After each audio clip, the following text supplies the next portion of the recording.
Hello everybody and welcome back to Typical City. Guess who's back? Erling Haaland. Guess who's back? Back again. Haaland's back, Haaland's back, Haaland's back. He's back with a bang. What a second half performance that was with an unbelievable introduction. It really was, because he was out of sorts, let's have it right. He wasn't playing the greatest football and he was been injured for a couple of weeks, of course, but he's come back onto the pitch for Manchester City and he's claimed all 3 points with a really, really well taken goal and a celebration to boot as well. So I've got a little game for you before we get started with this video. I'm going to play 2 clips to you. One is Erling Haaland and the other is Homer Simpson. Okay, I've blended it in though, okay, because everyone knows Homer's infamous woohoo, which is exactly what Erling Haaland did when he grabbed the microphone behind the goal of which he just buried that football in. He's gone and grabbed it and gone woohoo into the microphone. So which one's which? Here's clip A. Right, so who was that? Who was that? Here's clip B. Spot the difference. Who was Homer Simpson? Who was Erling Haaland? Get in the comments below. Was it clip A or was it clip B? I really want to hear your thoughts on that. Like it. I mean, as if that was like some sort of genuine quiz question that actually matters, like it's going to have any sort of bearing on the quality of this video or the quality of the title race. I mean, it's just a complete waste of time. I've just utterly wasted your time. And I enjoyed every second of it. Match stats. I mean, pretty damning, to be honest. 2-0 is the only good one to read on this board, really. But the rest of them, and the passes as well, I suppose, 733 as to be expected from Manchester City.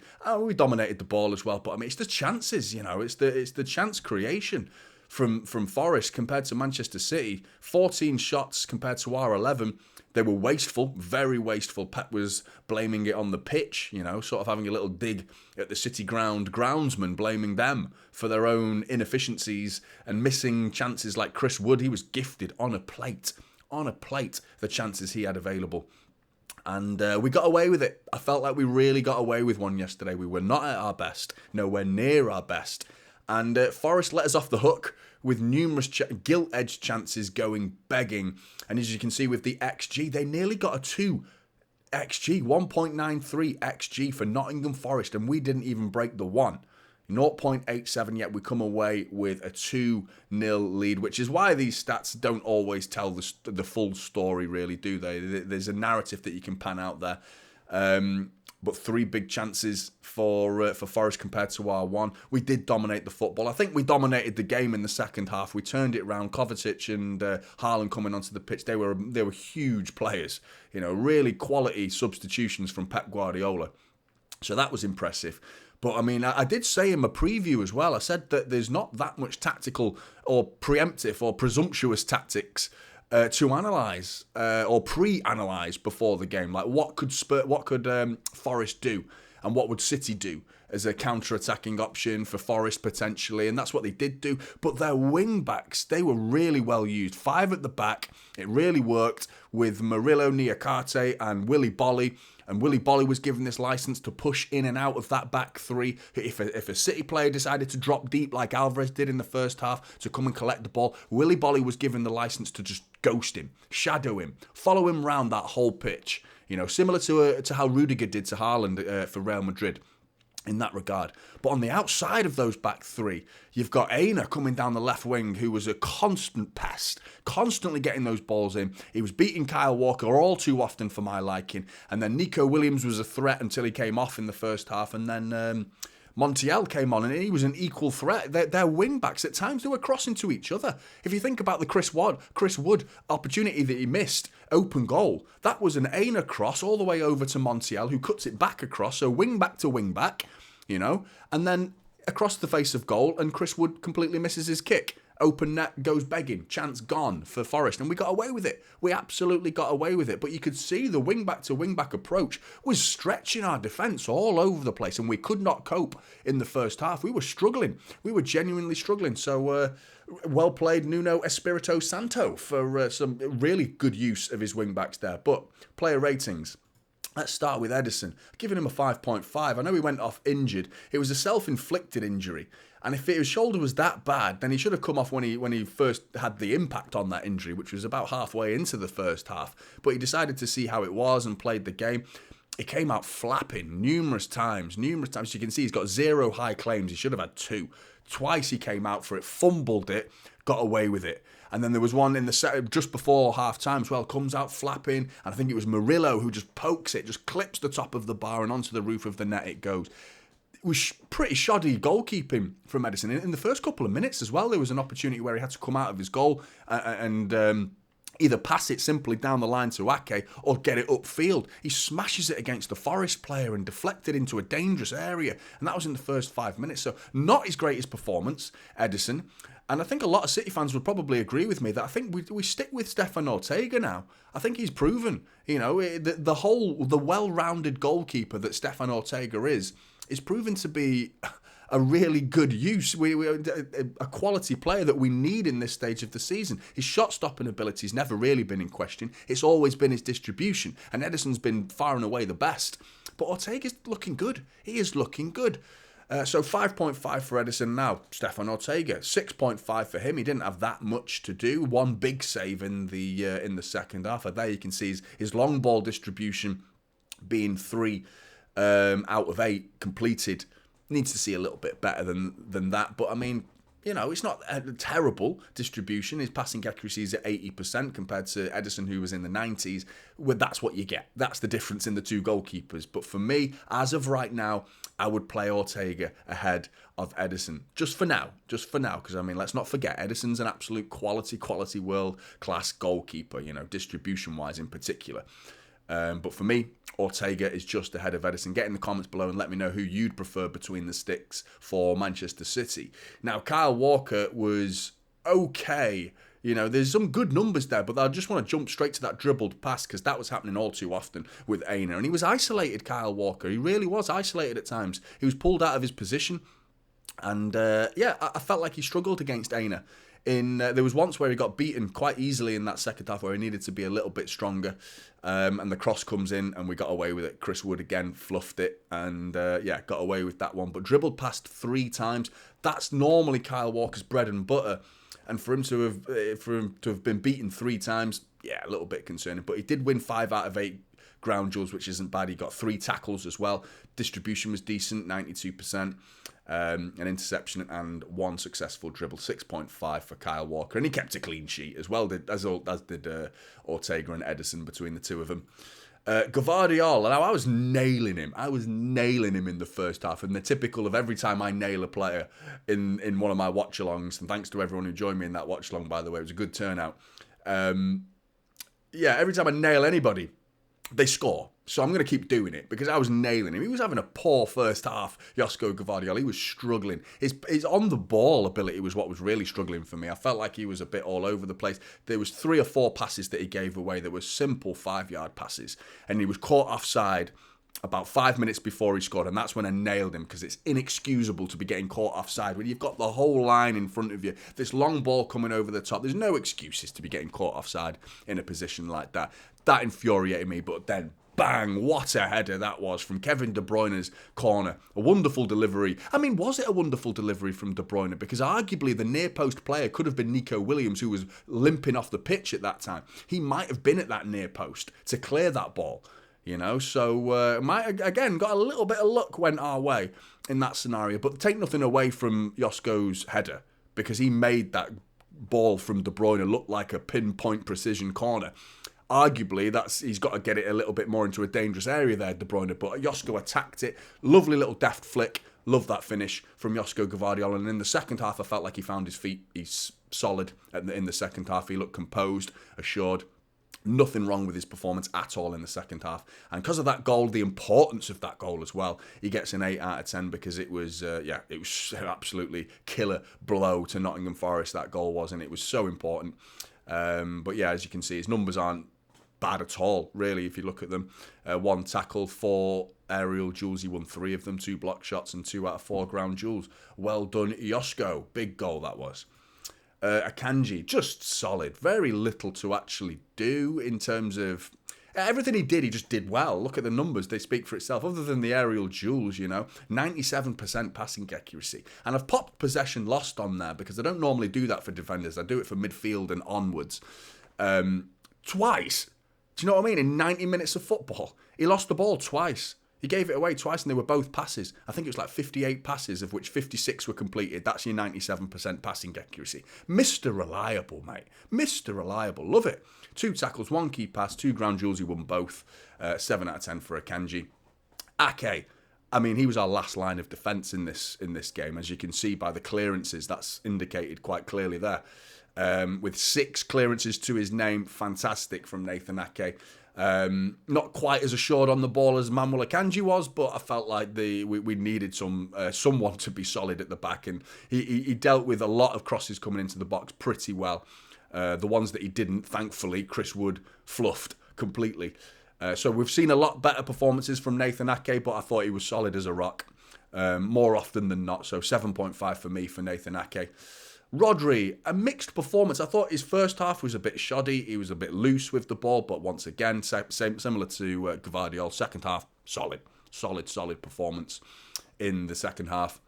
94% passing accuracy, a key pass, 4 tackles from Rodri. It was really a lot of the numbers that are on these players' statistics are very defensive numbers, which really shows how the game was played out. You know, that we had to defend. We had to look after our lead at times against Forest, in particular after 1-0 and before 1-0 as well. But once that second went in, it was game over, wasn't it? And we just ran the show.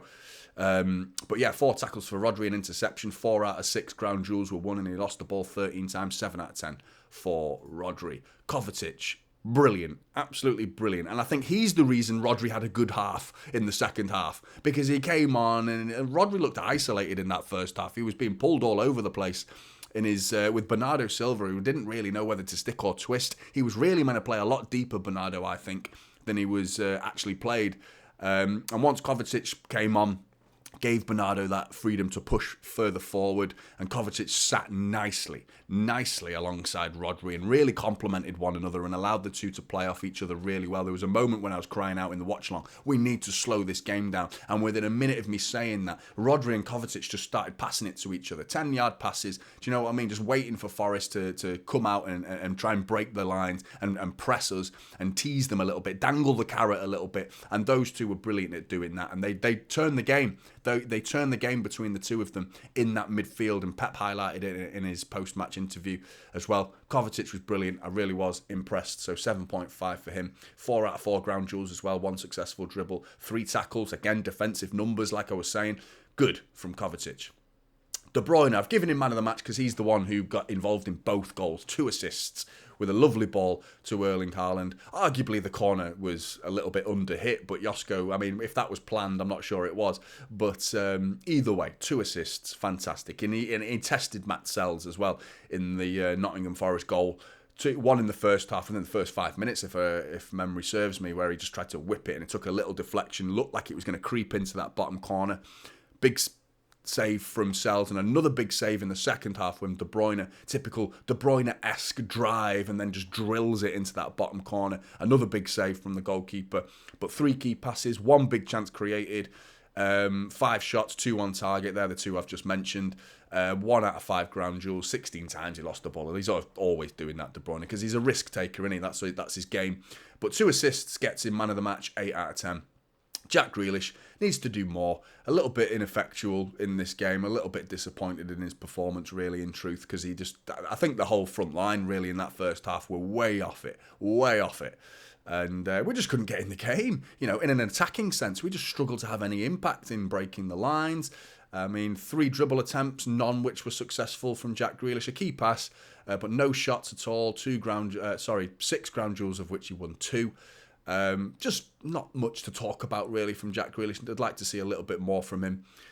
6 out of 10, and I'm going to say the same about Doku, but I felt like it was just a little bit looser than Jack Grealish was, because he was just not good enough for me, Jeremy Doku, and I think his impact was just below the standards we've come to expect as City fans, in truth. And he's an interesting one. I think there's a question there. Another one that I want to see in the comments is debating over Doku.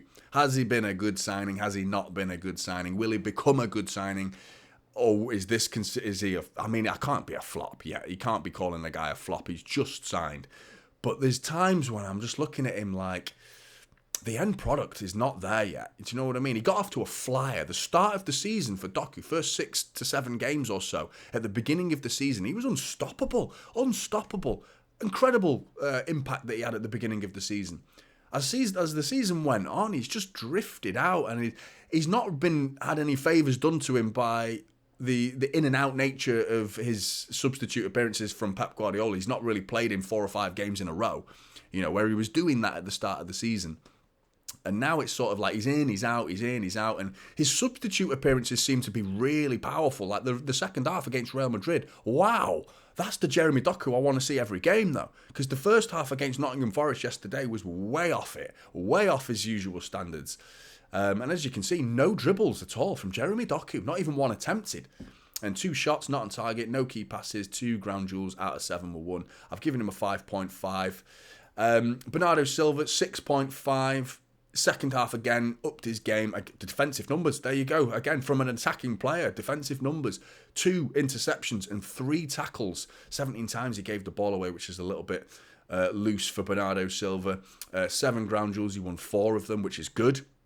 83% passing accuracy. Again, a little bit quiet, but good. The interceptions, he's a master at it. We saw that at Brighton, didn't we, with Valentin Barco's little attempted pass when they're playing a little 5-a-side game in their own box. Brighton were with Jason Steele, and Bernardo Silva intercepts it before Phil Foden swoops it into that bottom corner. That's what Bernardo Silva's all about, and I love that engine that he's got. His work rate is second to none.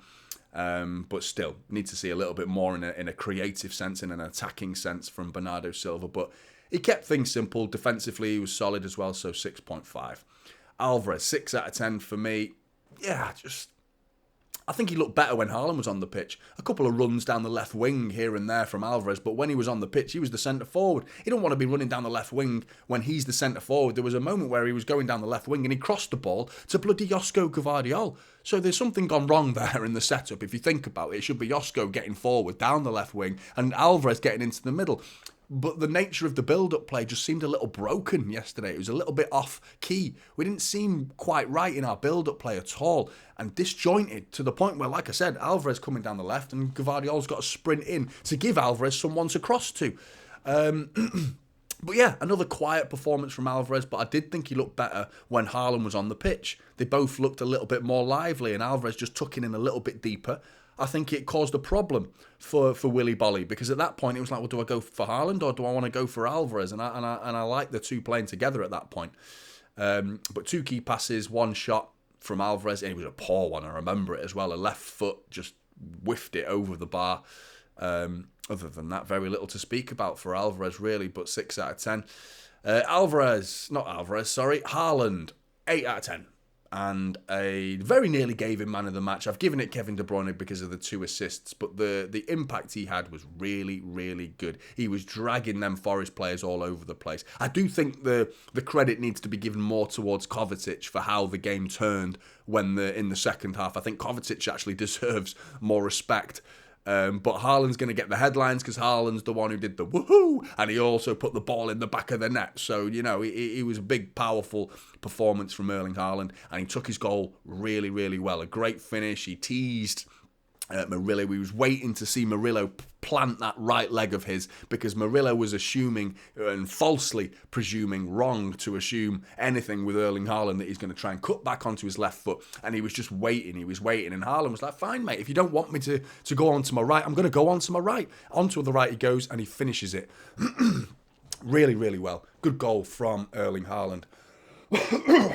As you can see, my throat is still a complete state. So that's the end of the video. Good timing to start dying towards the end of the video. But yeah, Blues. I'm just going to go and cry myself for a little bit. Not to sleep or anything. Nearly said to sleep, but I'm going to have a little cry, have a little cough. And then I'm going to celebrate, because Manchester City got the job done yesterday. They got the job done against Nottingham Forest, and that's all that matters at this stage of the season. But going forward, I want to see a little bit more creativity, because I do think we were well off it overall, and arguably we got away with one yesterday.